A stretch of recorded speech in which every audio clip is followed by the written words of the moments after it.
Hello and welcome to Bradders Grappers, episode 48, where this week I've been to the MONACO in Hindley, Wigan for Grand Pro Wrestling's The Great British Beatdown. I am your host, Petter Bradders, and welcome on in. Welcome to what should be an interesting show. So, little note, I could be slightly distracted because at this point of recording, which is Tuesday, the 7th, I have currently, to the side screen at least, I have Wimbledon quarterfinals. So I am I'm keeping up with the tennis, so to speak, as it is currently in the fourth set, and Auger leads Djokovic 30-15 and 5 games all. But that's not what you've come to listen to. You've come to listen to my take, and why would you? For Grand Pro Wrestling's latest offering, as we are a few days removed now from that show. And we'll see if my thoughts that I had on Sunday evening have changed. Some have, some won't. I will be honest, as I helped out with Graps and Claps doing their their initial review of things. So, as I kind of said on that show, this is more letting things die down and see where we are in the the hamster of or the wheel of life as it is.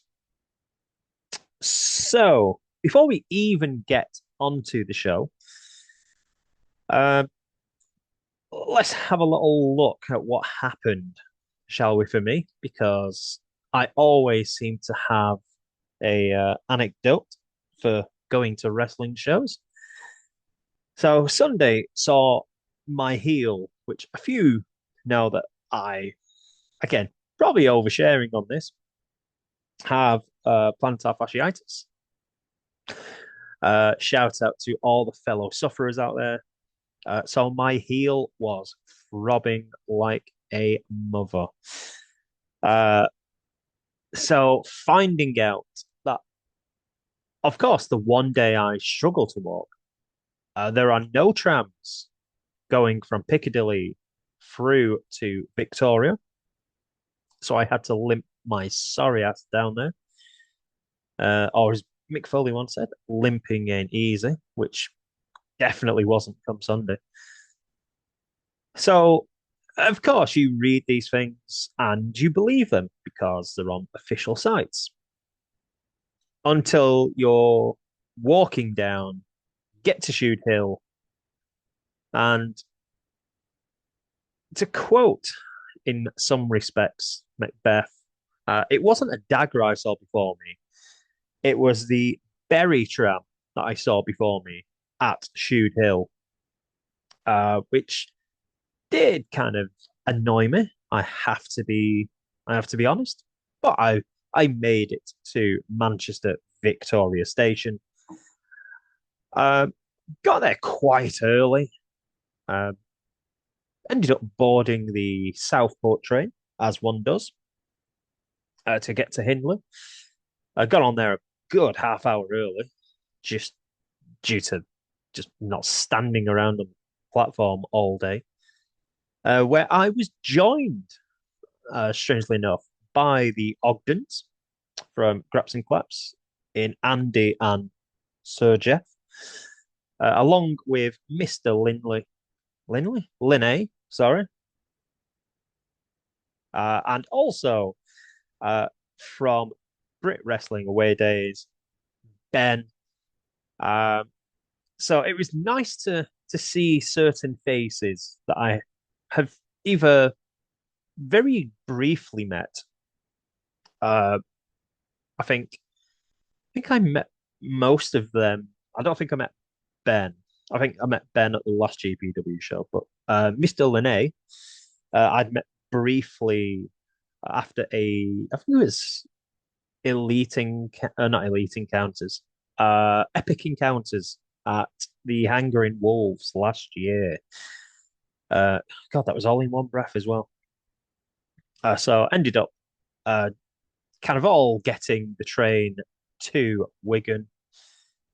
They stayed on because they wanted to sample the delights of beverages that are sold in that area. Uh, I, however, got off the train in search of my own quest, which was the food version of Star Trek 3, not the search for Spock, the search for breakfast, as that took me initially to the lunchbox where I had previously uh, ventured.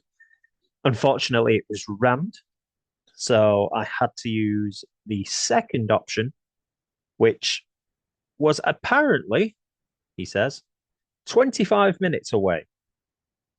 Spoiler, it was not 25 minutes away. To a place 45 minutes away by foot at a place called 663.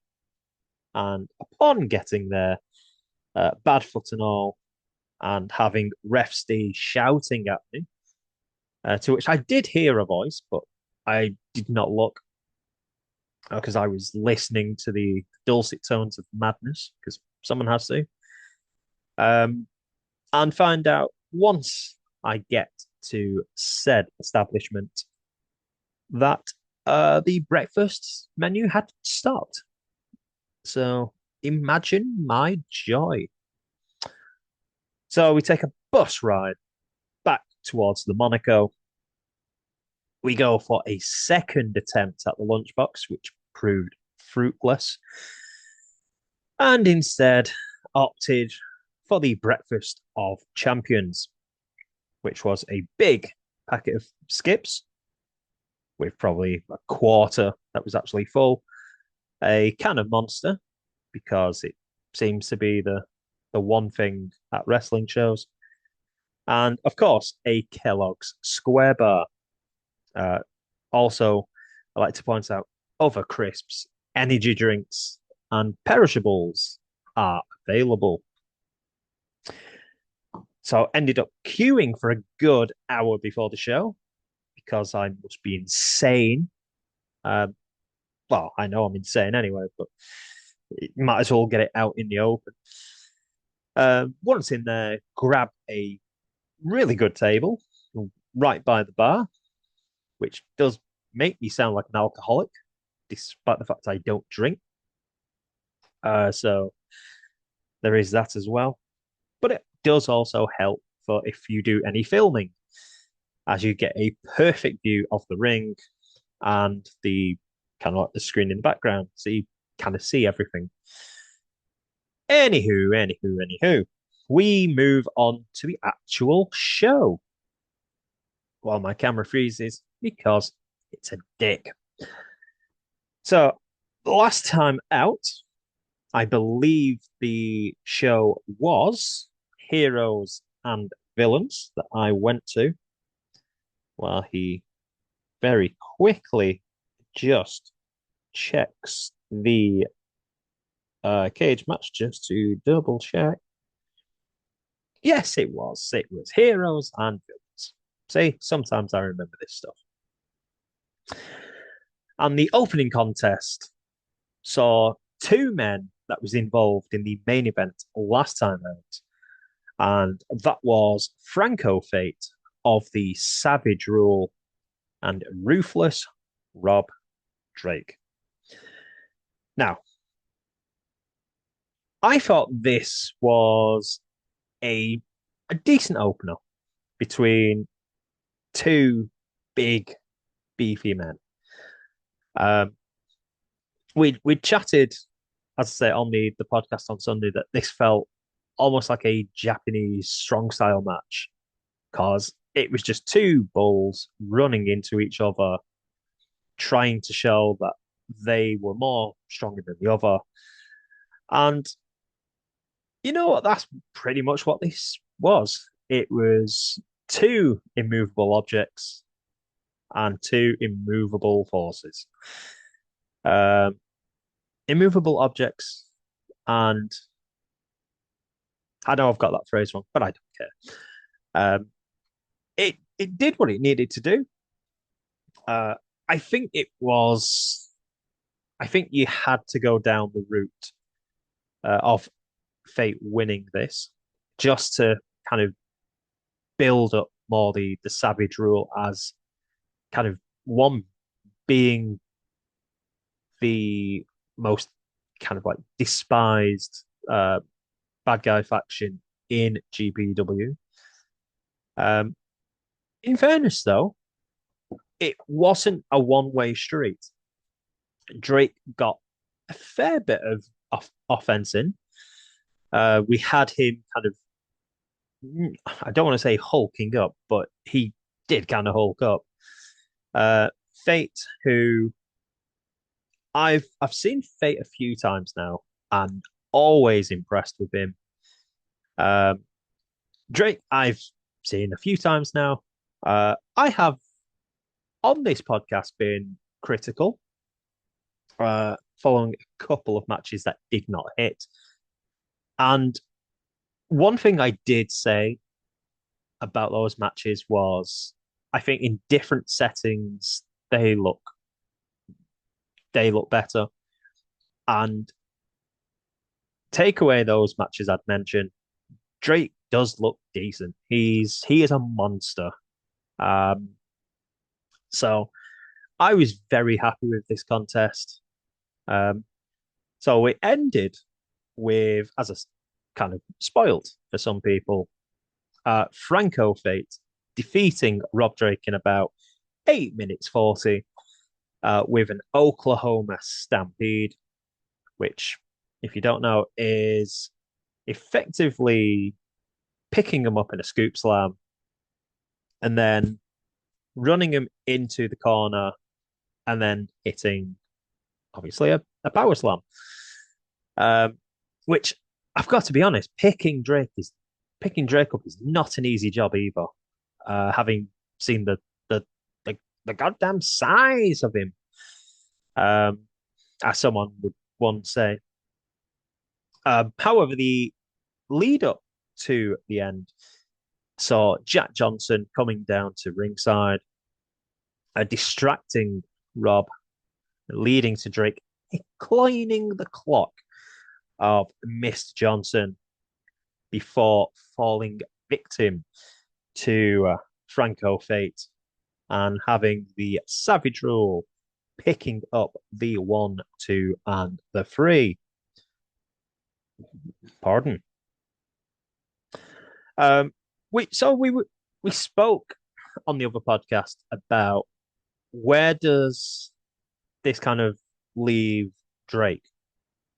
To which, if you take all 6 men that wrestled in that huge main event last time out, the one that really looked the odd man out on this show was unfortunately Rob, who is is really decent, but it does feel like they've not particularly got anything for him to do at the moment, due to also where they're going with like storylines and everything. So it could be a case of just lying low for a show or two, and then they find a way to include them. But yeah, as openers go, this was a very serviceable match, and it definitely helped Fate and very much the Savage Rule kind of progressing as this uh, faction that's just going to get bigger and bigger at GPW. Well, I very quickly take a look at the tennis and see we are on a tiebreaker. Uh, I will keep you posted on what happens. So, match number two was a 3-on-2 handicap match for the GPW Tag Team Trophy with Dark Remedy, that being Callum Crowe, Decker, and Lucian, taking on Felmel in Tom Felwell and Melissa Fierce. So, my original initial thoughts on Sunday was live at the venue. I thought this was bowling shoe ugly. And also we are going to a fifth set. The Having watched it back, it's still not great. There are little things that can be worked on, is fair to say. And again, like we were saying the other day, it's a new team. They are very new still to the business. Going up against Tom Felwell and Melissa Fierce, I can see what they're trying to do. They're trying to push and give like new blood and new talent um, onto GPW. And from listening to other shows as well, that mentioned that one thing that GPW has struggled with is bringing in new tag teams. So bringing in this team, it almost feels in a way a damned if you do, damned if you don't scenario. Um, so you're damned because I don't think this was the right match for them to be in.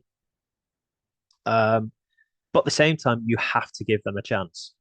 And I mean, a lot of it was a bit mistimed. Um, it's not for the lack of trying, because they were trying their hearts out. But it was really a case of just it got quite sloppy towards the second half of the match. The first half was fine. Nothing I can really kind of grumble, if truth be told. It was just a case of it almost felt like the Dark Remedy weren't too sure what their roles in that particular match was. Lucian, for me, looked the more kind of had an idea of what was going on and was trying to marshal the troops at times. Um, Outside of the ring with the fans and everything, I will say this: they were take away Mickey Barnes in this contest. Oh, sorry, not in this contest, but the show. And I'd probably say RPD as well. They worked that Hindley crowd fantastically. However, when it came to the actual match, it definitely shown that they're kind of new on the scene. Uh, in fairness, I have seen all three of them, and they have put on really good matches. Um, the one I will give a pass to, so to speak, is Decker, because I feel with Decker, she is out of the three at least. She looked the more inexperienced, and it was Crow and Lucian that was doing like the heavy lifting, and Decca did her little role, and she did really well. Um, but a couple of times when they're whipping their opponents into the ropes, they would literally drop into their ankles and did not help with the flow of certain moments in the match. It made it look very kind of clunky and off and mistimed. Um, but it it was just that case of the second half just felt like it went off the rails a bit. Um, However, the ending was well worked, as we saw Crow going under the ring to obviously take a drink or something. Uh, Reappeared, got in the ring. Decker was holding Melissa Fierce, uh, to which at that point Callum Crow went to spit liquid into the face of Mel. Fierce ducked out the way and had Decker taking the face full of liquid. This then followed Tom Felwell hitting a clothesline, I believe, on Crow, hitting his pile driver, and having Felmel retain in 8 minutes and 49 seconds. One thing I did forget to mention was Felmel in this contest. Um, there were occasions where I think they were not annoyed, but I think they were a bit frustrated with how things were going. Um, I think we mentioned Tom looked a bit kind of like just they need the crowd to get more into this match to help out. Um, Again, this show is probably the quietest I have heard the crowd at Hindley. The last two shows I've been to, very loud. Um, but at the start of the show, we had Neil Steele on PA, or announcing, I should say. Technically, it's the same. Saying that this is the best card we've had for like a decade. And if only the crowd knew this, because they were not vocal at all for a long stretch of this show. There was only a couple of matches where we actually had the crowd being very vocal, and that will tie in with a lot uh, to do with this show in the overall thinking of this show. You'll know what I mean when we come to the end. Promo time. As last time out, we saw Isaiah Quinn with his two men in Dylan Roberts and Kemper. So they thought last time that they were the new GPW Tag Team Champions, or Tag Team Trophy Champions, to be more specific. However, if you recall, it saw Kemper using his chains on Tom to help Roberts picking up the victory for his team. That was until the Austins then came down to ringside and said, "We're not having you cheating. Restart this contest." To which they restarted, and Felmel retained their trophy. Meanwhile, though, it's seen this uneasy coalition between Roberts and Kemper. Um, it's simmered, you could say, for the the last definitely one show at least, because the previous show before that, which as my notes tell me here, was Back with a Bang at the start of the year.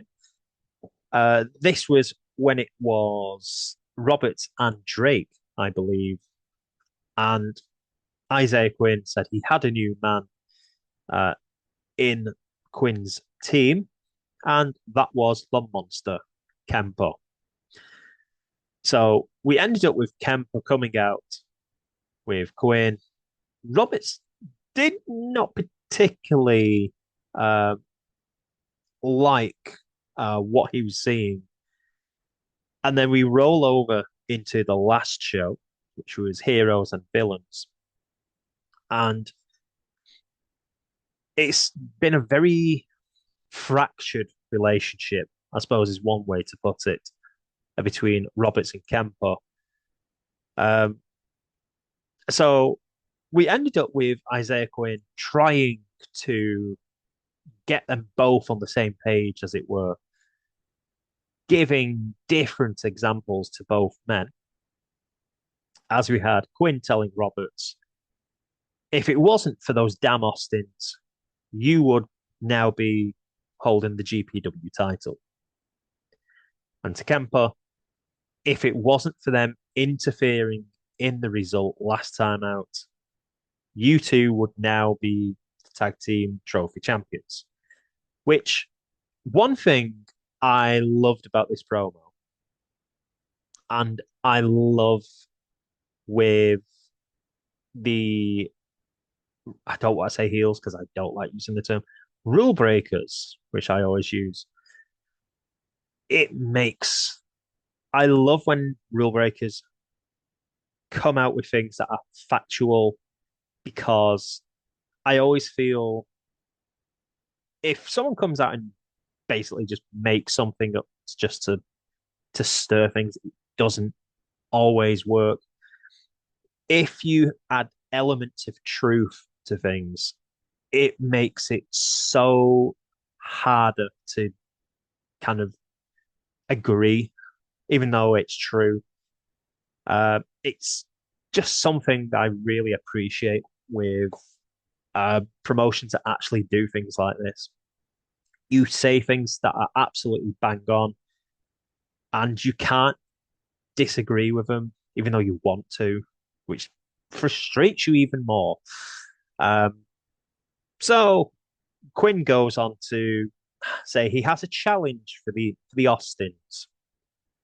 That then brings out uh, the two Austins, and from there, well, someone's just trying to message me. Hopefully they go away. We have Lee and Lana come out. So they ask Quinn what's he up to, what do you want, what's this challenge and things. And it feels like they're building up towards like a loser leaves stipulation. Yet we never actually get that far with it. Whether that was a slight error, I don't know. Um, I suppose we'll come to that over the next couple of months. So the Austins come to ringside, get in the ring. Lana then starts telling some truths to both Dylan Roberts and Kemper that it's not the Austins that have caused these problems. It's listening to Mr. Quinn, who does not take this line down, um, tells them it's all lies. And then we end up with Roberts and, well, Quinn tries to set up this match, which I think he wants to set in October. The Austins say, we're here now, we want to fight. And we get the referee come down, which I think is referee Steve, Mr. Grimshaw. Good evening, sir. He runs down, and then we get all four just fighting in the ring. And then we end up with, I think it's Kemper is beginning to take it out on Lana, um, and then chokes Lee with the chains. Robert stares at him as if to say, "Okay, that's enough," and then just pulls Kemper off. And then I think Kemper chops Roberts, and we get this intense stare down between the two. Uh, Quinn is trying to kind of like calm them both down. Uh, in the end, it sees Kemper choke slamming Lee Austin.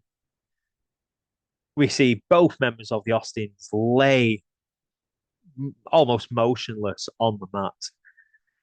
And Quinn just looks at them both saying, look what you can do. It's almost like Bullseye saying, look what you could have won. This is what you can have. It's not quite the speedboat, but this is what you can have. So that is how we end things. However, this relationship, working relationship between Roberts and Kemper is held very loosely. It is not on a solid foundation and is as solid as one of my bowel movements after a curry. So we then move to match number 3, which is, for me, the match of the show by far. So the background to this particular encounter came back at the heroes and villains during the GPW British title #1 contendership gauntlet. Yeah, try and say that a few times. As we had Joey Hayes and Mickey Barnes involved in that particular bout. On that occasion, it saw Joey Hayes eliminating Mickey Barnes from the gauntlet match through a countout.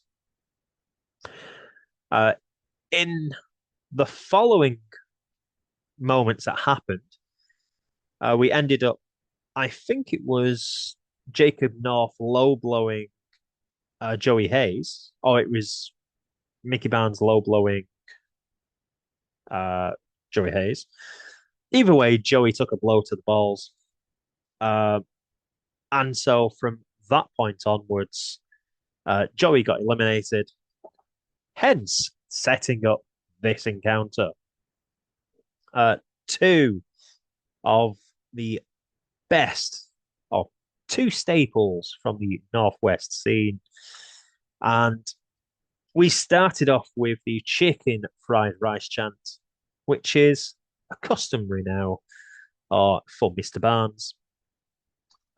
Mickey, who is an absolutely lovable rogue, even if he isn't meant to be. He is just a legend through a lot of people's eyes, because he's one of those guilty pleasures you have when you know you're not meant to like someone, but you do. And a few of us have said that when you have Mickey Barnes on a show, he improves everything. You know what you're getting with Mickey. Does his job well, can wrestle anyone, and makes not just himself look good, he makes others look better than him. He does his job superbly. Just book Mickey at more places, please, because he is fantastic. Anywho, we get into this match, and Joey starts off with the upper hand, couple of punches in the corner. We have a bit of a kind of like a Looney Tune spot where Joey's near the ropes. Mickey chases him. Joey gets his feet working, pulls the top rope down, and Mickey flies over the top rope. Um, the match then goes back into the ring. Uh, Joey's still in charge at this point. However, things begin to change when he goes for the JKO and is very soon after met with a clothesline that turns him inside out. And at this point, we see the heavyweight king taking over in this contest. Very entertaining and really kind of makes Joey look helpless. Uh, we, I was thinking who Mickey Barnes reminds me of at times, and this match felt a bit like Popeye and Bluto.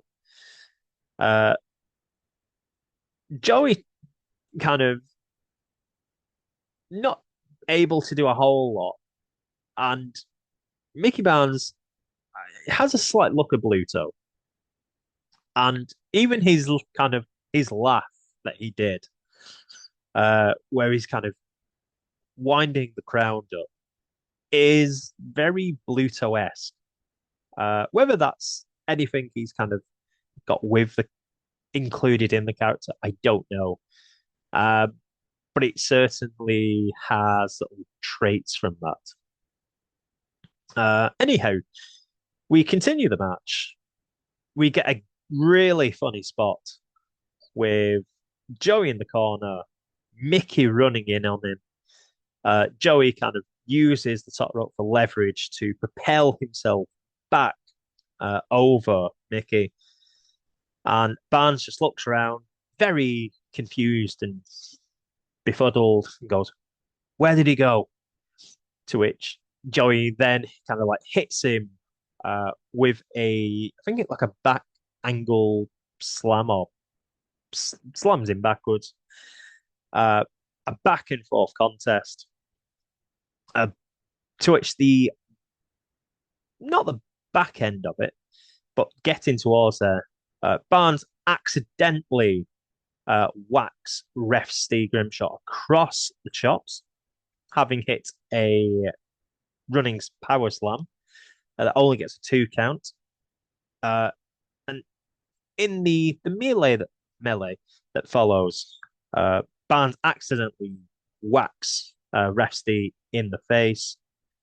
And as Grimshaw turns around, tries to sort his vision out, Joey takes this opportunity to low blow Mickey in the balls, a callback from the last show, then hits the JKO, and somehow Barnes kicks out of it. And we then find that Barnes rolls out of the ring, and Joey summons all the kids, like the Pied Piper, except the rats are kids, and technically they are. So he basically summons all the kids to come running over. He tries to get them to lift Mickey Barnes up, which it ain't happening. Well, not unless the Precious Mackenzie, and there's lots of Precious Mackenzies around.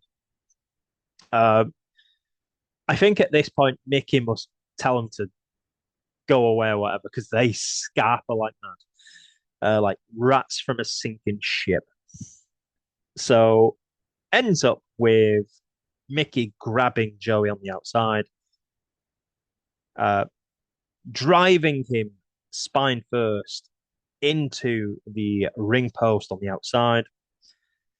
Joey then kind of like leans across one of the turnbuckles. This leads to Mickey Barnes running and hitting a big splash on Joey from behind, and then follows it up with a running power slam to pick up the 1, 2, and the 3. This was it's we were saying on Sunday that this is easily up there as one of the best matches, um, for different reasons. Is it a five-star classic?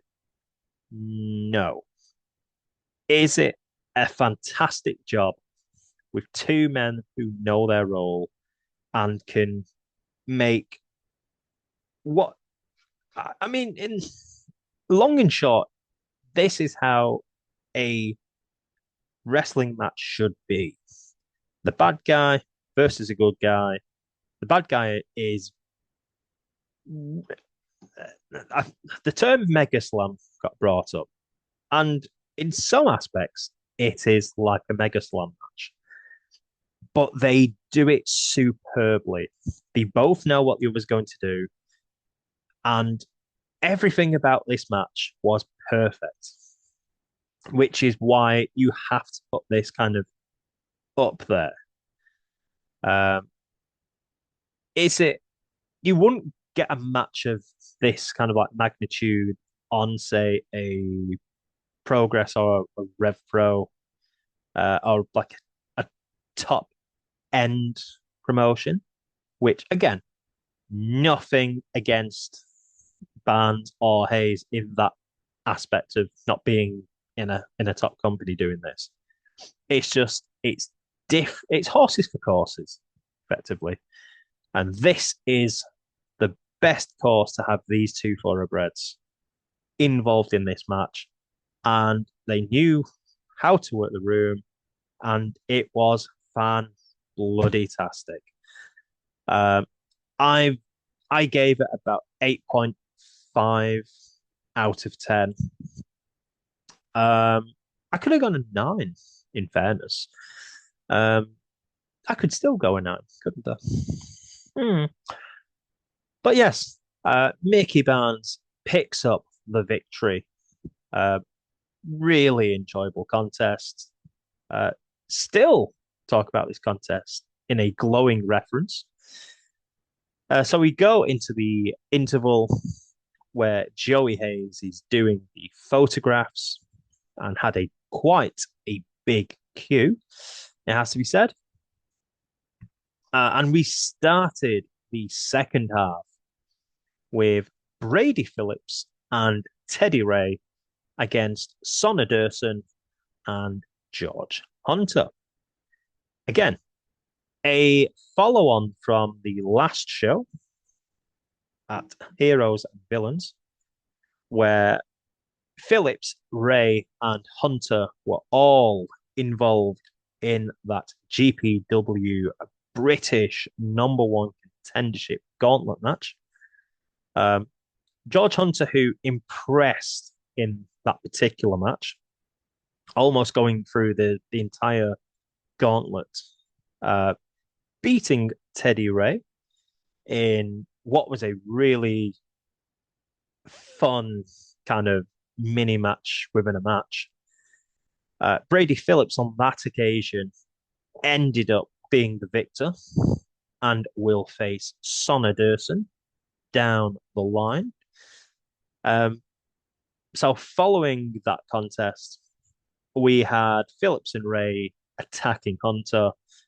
Durson made the save and put a challenge out that at the next show, which was Great British Beatdown, it would be a tag team match with Phillips and Ray against Durson and Hunter. And here we are. Um, this was another good match that was serviceable. Was not a flashy match by any stretch of anyone's imagination. Uh, Everyone did their role to a T. Durson tried to provide the kind of like the fire to get the home fans like really engaged, but it just something about the crowd on this particular show, they tended to be very quiet which is very un-Hindley like. Um, but then uh, talking about other GPW shows, and it feels like the crowd don't get behind Durson. Um, why? I, you'd have to ask them. Uh, but it's just a thing of Durson is a really good wrestler. Every time I've seen him, he is a very solid wrestler. Uh, the match he had with Joe Blazer was not one of the best matches, um, but that was massively harmed by the crowd. Not to to not beat about the bush, giving a fuck. Um, Durson and Blazer did everything, and that one really was a good match. If you look at it from a different view, the crowd just weren't invested. And again, this match particular, the crowd wasn't really that invested. Hunter, who is seen by many as a a star of the future, and uh, some have put him as the next big thing from PPW, which I think's a bit unfair because you go at your own pace, and I think they've built Hunter up to be someone he's not fully at the moment. Uh, can he be? Definitely. Uh, but the whole kind of hype around him, he, I've seen flashes, but there's nothing that's made me particularly buy into it yet. But again, one, still young. Two, has a big future ahead of him. So I'm not going to instantly cut that down.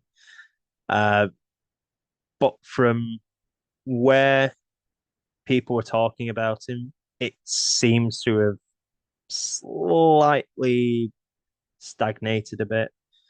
But again, that's fine. There's nothing wrong with that. Teddy Ray, who I'm beginning to appreciate his kind of like rule breaking run that I'm seeing him on at the moment. Considering most of the shows I used to see him on were always like the good guy, there is this sinister kind of greasy side to Teddy that I think he plays with aplomb. Uh, and Brady Phillips, who I is easily in my top three kind of rule breakers in British wrestling. And if I was to start a wrestling company, and let me put that out now, I am never starting a wrestling company.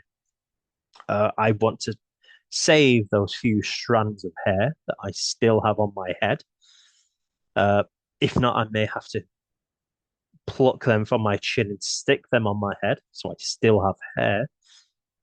Um, but if I was to start one, I would definitely have Brady Phillips as one of either one or two in my draft picks because he is superb at being the villainous, uh, dare say, cretin-like approach he takes. And having seen him in a more mature setting and then in a kind of family-friendly way, he maximizes everything he does. He can stray that line on mature shows, but he can equally play that same role in a bit of family friendly side of things. And I think if you're able to do both sides of that, you are definitely going to go far. Um, why Phillips isn't on more kind of like higher profile shows, I do not know. He is fantastic. Uh, I I mean, I could rave about Phillips quite a lot. Um, and to say he will be appearing at a Future Shock show for me is music to my ears. But that's for then, not for now. This match, I said it was a good match, just not particularly helped by a a very quiet crowd. They all four men did everything they could here. It really was just a case of Phillips and Ray kind of working down Hunter. Uh, Durson, when he got in, tried to kind of be the spark and get the room going. Did not happen, sadly.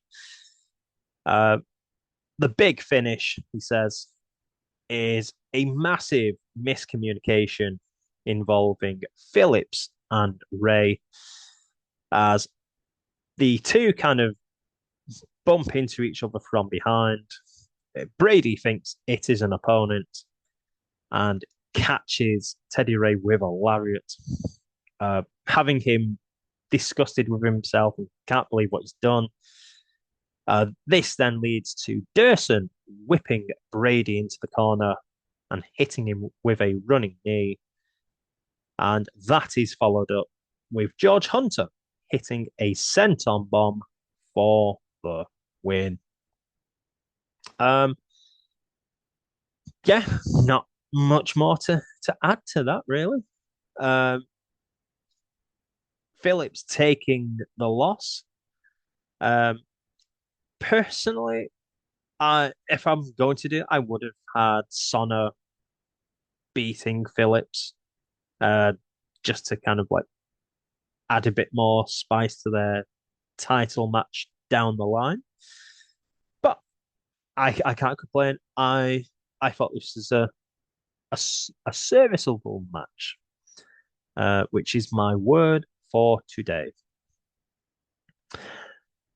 Our penultimate encounter was the #1 Contenders match for the GPW title and involved RPD against Sam Gradwell. So before this contest, we have RPD who comes out to that absolute banger of a theme, which is the more sinister version than the traditional.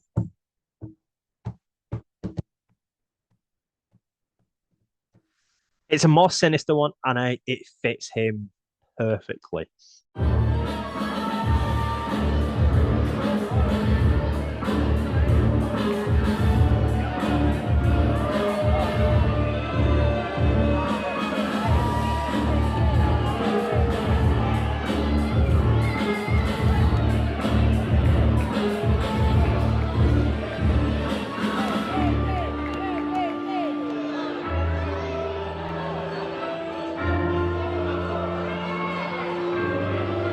Please welcome to the ring, fighting out of the Davis Gym and representing the Savage Rules, the natural born fighter, RPD.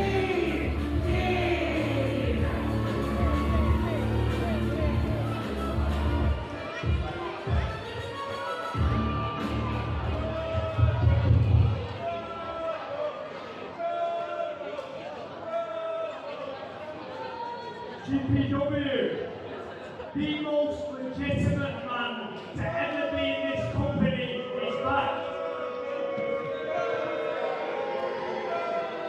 And I have put together the most legitimate team this company has ever seen. Everyone saw Franco tonight. That's just the start. Savages rule Pro Wrestling now. Tonight, I take one step closer to winning my title back.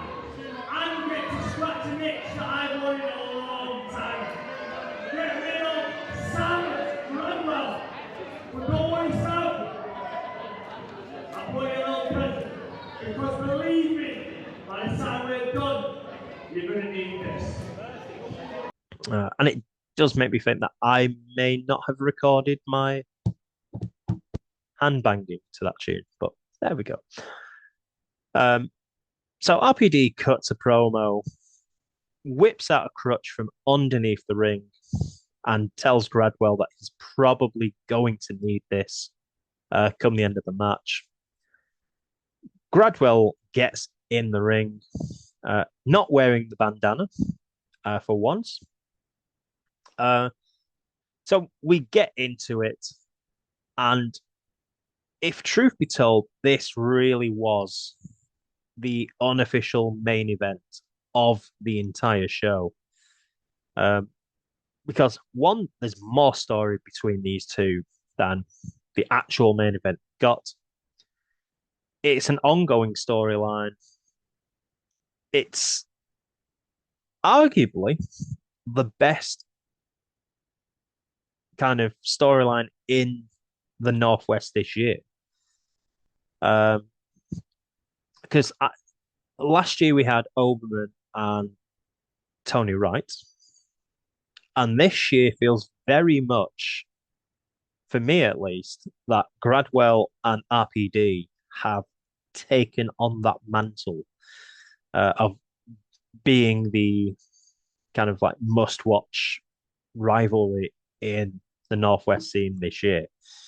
Um, I think Troy Ryan and Declan McCarthy may have something to say about that, but in terms of long storytelling, this is definitely one. Anyway, we had Gradwell diving through the ropes to get to RPD. When the two get back inside the squared circle, we see Sam flexing his leg, almost a little callback to what RPD was saying beforehand. We then have RPD sending Gradwell face first into the ring post on the outside. RPD riling up the locals alongside those from GCP and alumni. Really did a great job at getting the crowd involved in this, especially because you had RPD being a massive fan favorite at GPW in the past. His turn on Sandy Beach a couple shows ago has really, I think, helped out on having everyone just despise him now at GPW. And he plays that role fantastically well. And then when you've added Franco Fate and Jack Johnson, who them themselves are despisable in different ways. You've just got the makings of a great faction, and when he's leading this band of not so much merry men, but he's leading his men into this kind of quest through GPW. He really does do his job at being one of the best rule breakers in the company. We then have a variation of the Superman punch from the outside to Gradwell, who had his head poking through the ring ropes. This is soon followed by a big powerbomb by Sam to his rival before he hits a flying forearm to the face of his opponent while RPD is on his back. Hits a shoulder tackle, and everything seems to be coming up Millhouse for Gradwell at this point in time. That is until RPD pulls out a picture perfect springboard cutter.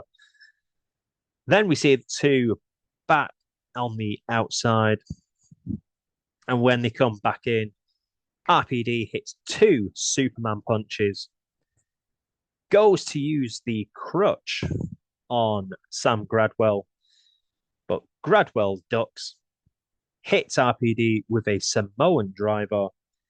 However, Jack Johnson runs from the side into the or down to ringside, pulls the leg of ref Steve Grimshaw, pulling him out, and we have Grimmy going ballistic towards Johnson. This all leads to Franco Fate running down to the ring, getting inside it, grabbing the crutch, and smacking Sam Gradwell in the head. To which he then pulls RPD on top to try and steal victory. Unfortunately for the Savage Rule, Gradwell kicks out, and we get a DQ from the referee as both Franco Fate and Jack Johnson attack Gradwell after the contest, with the referee calling for the bell. And then we have Gradwell himself grabbing the crutch and taking out all members of the Savage Rule at one time or another, and has the referee deeming this a double disqualification, which I hated. And I have told Steve that it did not particularly make sense for me. So Fate, Johnson, and RPD attack Gradwell and leads to a disqualification. Fine, I'm with you on that point. To then pick up the crutch a good chunk afterwards and use it, and that is then deemed a disqualification. I call BS on. If truth be told, does that decision tie into where they're going later on? Yes. Does it still feel like it's a bit of a bad decision? Yes. It didn't make much sense then, and it still doesn't make any sense now, personally. But there we go. We're not always going to find a happy common ground. While I take a quick sip.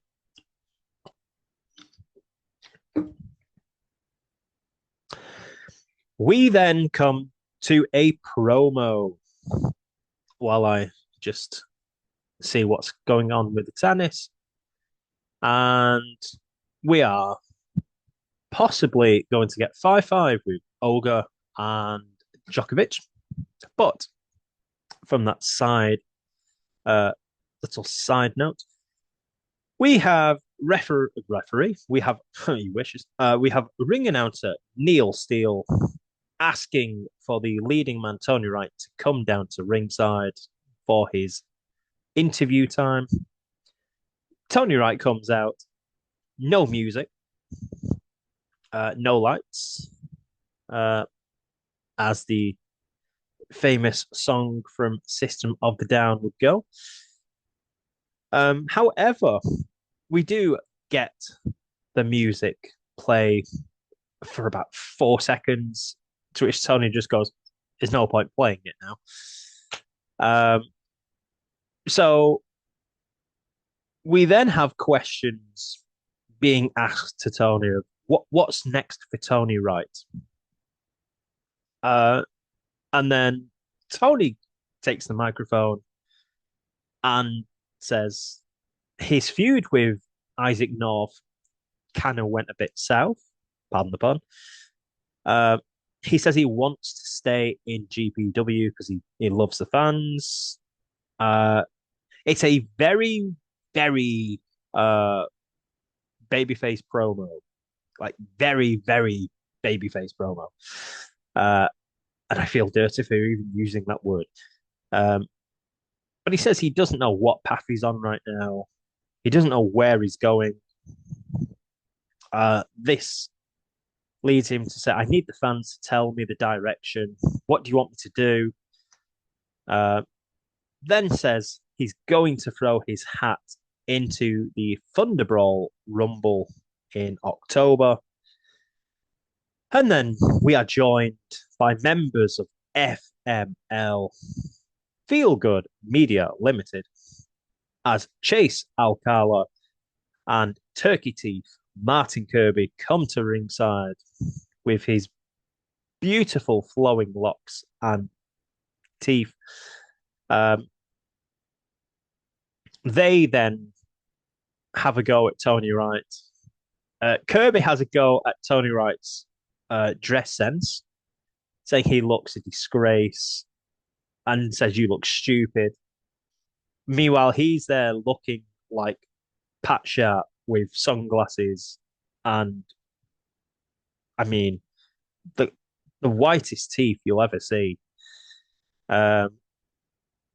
They look like piano keys. That's how white they were. Well, for some pianos at least.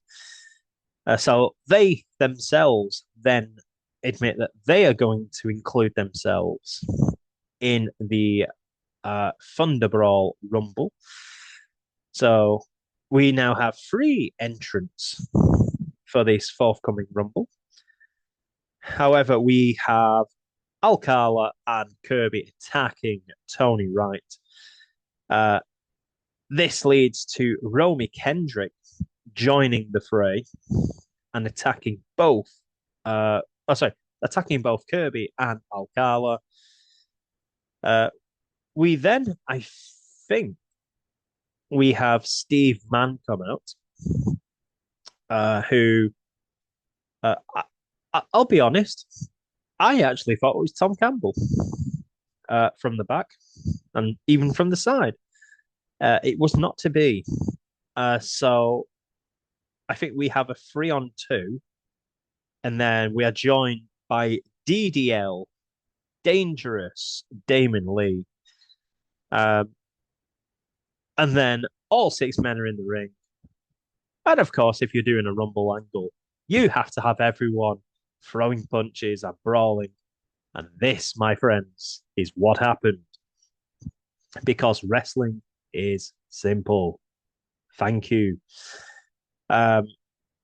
So we end up with all 6 men going at it.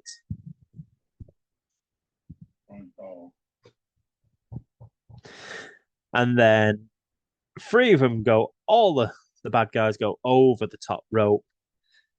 This leads to the good guys kind of staring at each other and shaking hands and thinking, I'm going to win the Rumble. And then everyone just looking at every other person going, no, I'm going to win. No, I'm going to win. Effectively, it's the Spartacus version of who's going to win a Rumble. So that was our mini penultimate event. But we finally end with your main event, which is for the Grand Pro Wrestling Championship, Isaac North against Sandy Beach. Now, this we felt at the time was a bit of a flat match. Or especially the ending felt very, very flat. And it still kind of does now, looking back at it. So we start the match with Sandy launching the inflatable shark with added England bowler hat due to the World Cup match that was due to take place later or in the early morning against Mexico, which England won 3-2. Congrats if you're an England fan. I couldn't particularly give 2 shits. So we have that happening. Sandy Beach is effectively trying everything he can to get this all over as quick as possible. because Isaac has been on a bit of a tear, uh, if truth be told. And this did kind of tie into that of just how he's running through everyone at the moment. Um, so he kind of destroys Tony Wright. He he had a. I'm trying to think of the match he had last time. Had a street fight with Tony Wright. Sorry, uh, and then coming into this looked a really kind of like good number 1 contender if you want to go down that route. An absolute monster is Isaac North uh, for many reasons. One, to look at him, um, and he's an absolute monster and scary dude. Uh, did I really say dude? God, I'm old.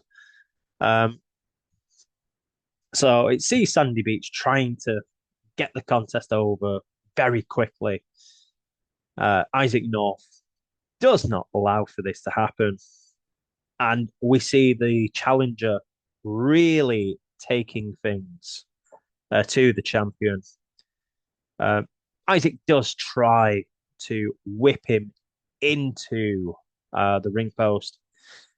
However, Sandy Beach reverses this and sends North face first into the ring post, follows it up with a double stomp to the back from the top rope, I believe, with a springboard, I think. North then takes over with a clothesline, going down onto his opponent, who is in the ropes at this point. Sandy Beach, the champion, comes back with a fair few bits of offense, ranging from a springboard kick, which is really nice, has to be said, a springboard clothesline, and then out of nowhere, Isaac North hits the dead drop completely out of nowhere to slam the brakes on the champion, but only gets a 2 count, much to the shock of the challenger. As we head into the closing stages, we have North bouncing off the ropes. Resty then gets clotheslined by Isaac. Sandy Beach then hits a super kick, which has the referee unable to make the pinfall attempt. Meanwhile, at this point, we have Gradwell and RPD re-entering the arena uh, as Gradwell throws RPD through the curtain to the stage area. Both men effectively at this point just fight around ringside. We have them enter the fray. And then Gradwell looks to take out RPD. RPD misses. Oh, sorry, he ducks. And Gradwell takes out Sandy Beach. Gradwell cannot believe what he's done. He's then stuck for what to do.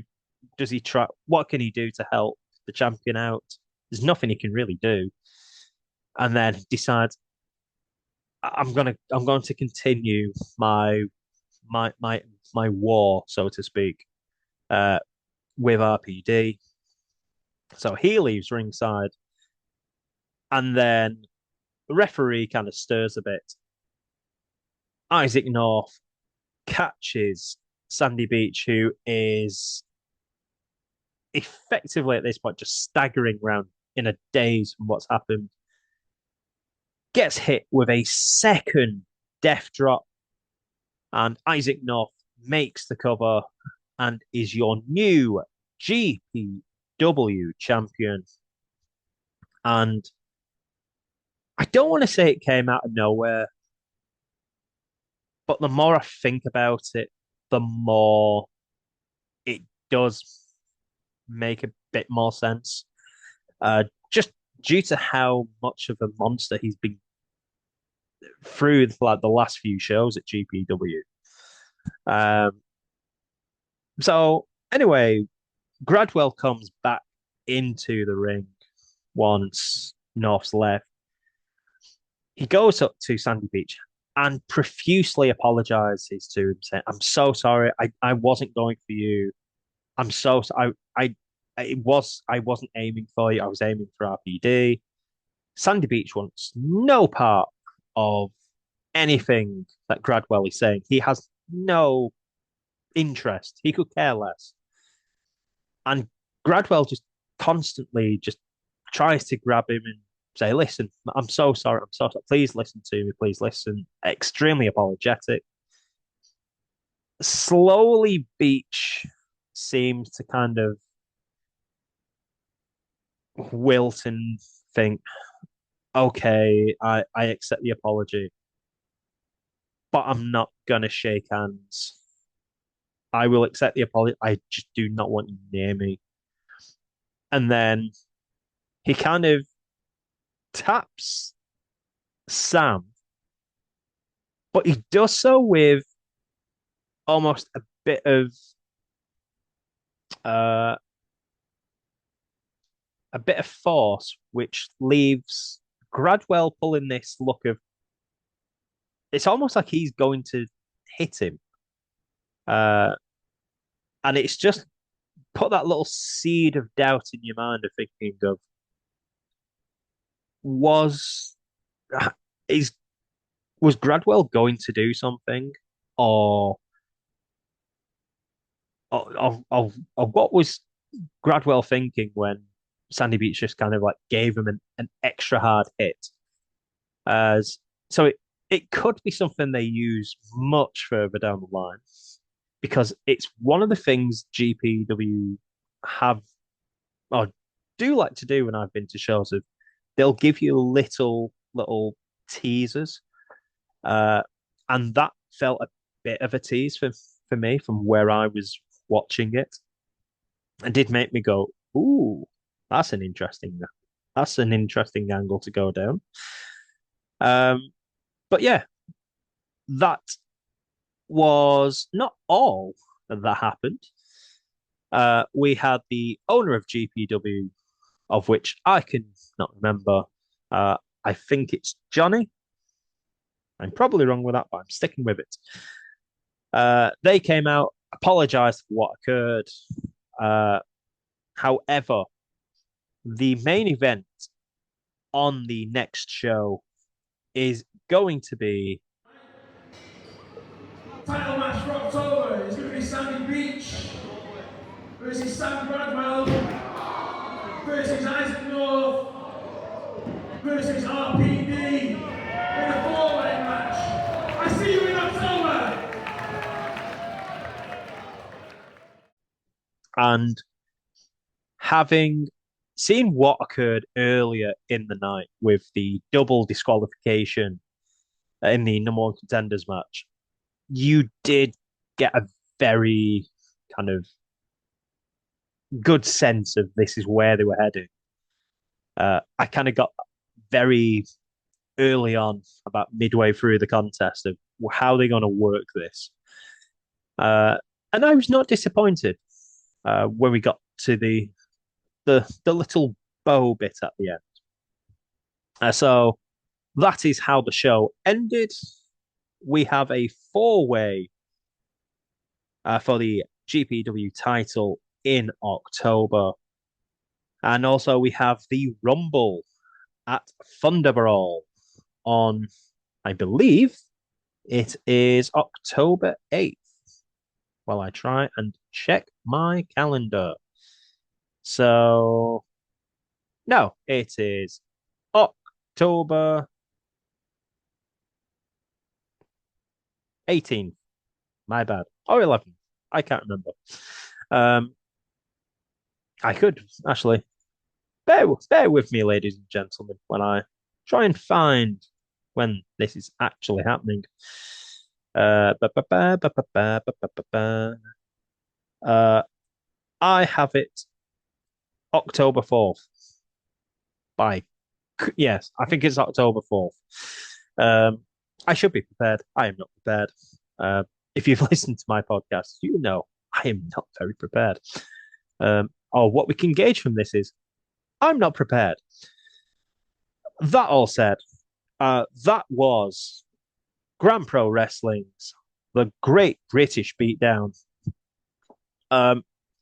We said on Sunday, and we drew a lot, not a lot, but we drew a bit of criticism.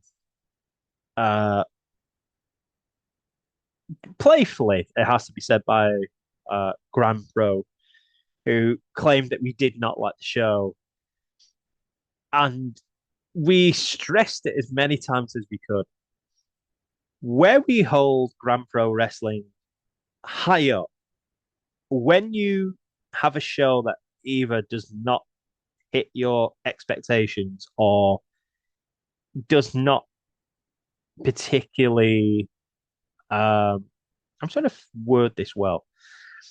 It's still a good show, but it wasn't up there as it normally is. So it will come across bad, but it was still a really good show. Just a little few things that weren't all there, but it was a good show.